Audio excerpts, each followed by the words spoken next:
went to an African bookstore and it was knowledge, and I picked up the Metal Nectar while they trying to find out that out of York. This before I went out of town, and I opened up the book, and it said, "Be in this world, but not of this world." I said, how can you do that? How can you be in this world, but not of this world?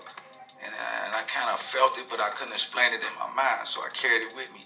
And I flipped the page to back to Underworld, and it kind of said something like, when you in it's 7 levels, and when you in a time of courage, or a time that you should be fearful, show courage. That's how you alter the reality which is itself. And he was telling me about the spears, and I think that was the 8th spear, but it was telling me that. So when I got to Kentucky, I had these little images. This shit was connecting to me like that, water or crack with a crackhead. So I'm sitting there thinking about this shit while I'm riding, and I get down there. Time go on doing this and that, and I found myself in this crack house, and these 10 niggas coming there about to fight me, and I said, damn, in a time of fear, so courage. Okay, let's see, here we go. And it's me and my cousin, it's 2 of us and 10 of them, so I got to just swing it on the biggest nigga. He like, I just started fighting and shit, and we fighting, and next thing you know, niggas screaming. And it wasn't us screaming, it was my cousin had somebody on the couch choking the shit out of him, and I'm looking around after shit breaking up. I'm pushing a nigga up off me, you know what I'm saying? Because I had him in the headlock, and I'm wondering who the fuck is these niggas fighting, because I don't got a scratch on me. So, my cousin let him go, the nigga pulled out a gun. Remind you, it's 10 brothers with a pistol, and it's 2 of us. And you tell me that won't wake your ass up, and you ain't got a scratch on you.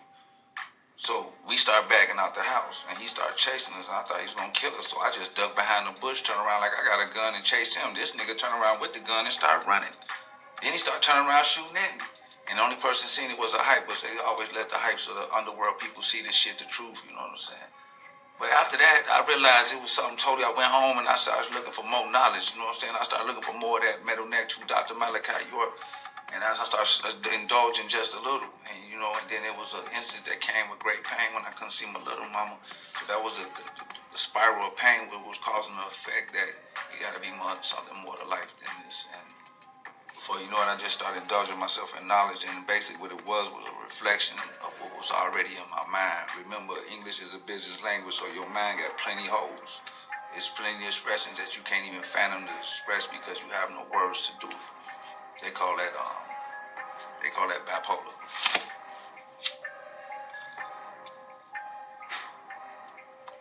Anybody got any questions? Blah, yeah, I see you there. But anyway, like I was saying, it's just random thoughts, you know what I'm saying, based off questions or whatever, rockin' chess style, you know what I'm saying. I see you, Jerry. And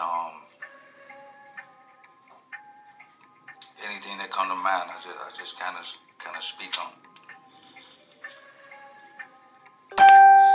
But that's how I woke. That's a synopsis of how I woke up, or what you would call waking up.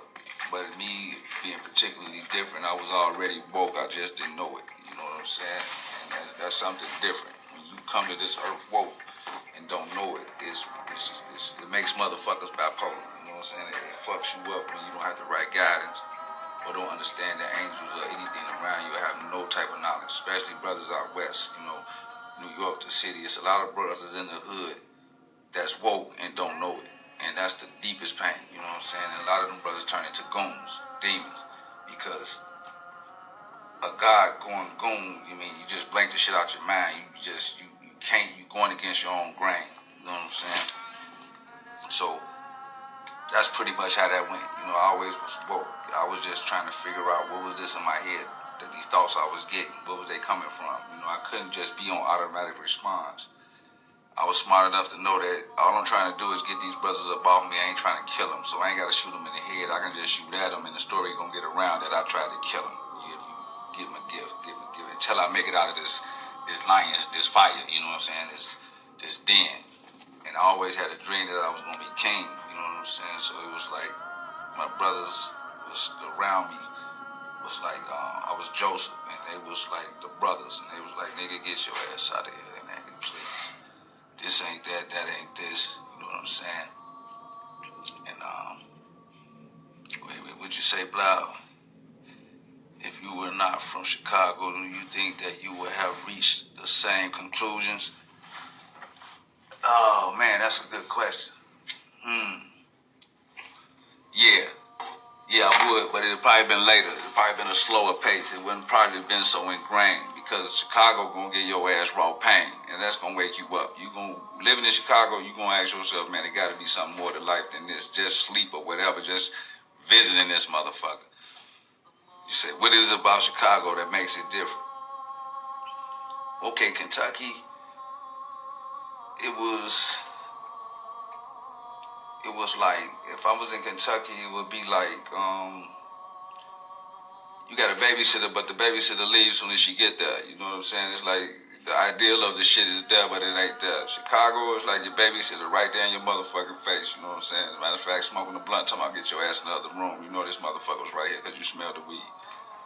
But Chicago is like, Joe, it's like militant. You know what I'm saying? It ain't none of that feminine shit going on. Man is man. That's why the rappers sound like they do. They sound more militant. You know what I'm saying? Even the females are almost militant. You know what I'm saying? Chicago is like, ain't no games. You know what I'm saying? It's hard to believe. These motherfuckers don't believe in shit. So, you know what I'm saying? It ain't no, really, you can get back here, you can get back anywhere. You know, if I was in another state, if I just could, I'm going to put it like this, Blau, it would have handicapped me being in another state because if I would have kicked a little knowledge, they would have had me feeling like I was a god and a king, and I probably would have stopped evolving there because I would have thought I've ever arrived. Versus Chicago, you always got to fucking prove yourself, which will always cause me to go back to the books to make sure my shit correct and then keep going, because they not letting up off your ass with the Joseph had a dream. You know what I'm saying? The Chicago brothers were surrounded by. He's Joseph, and he's surrounded by brothers who tell him, man, get your ass out of here. You know what I'm saying? Throw his ass in the well, which represents the state of darkness. You know what I'm saying? And he still held on to his dream in that state of darkness, meaning in that rail till the Good Samaritan came back.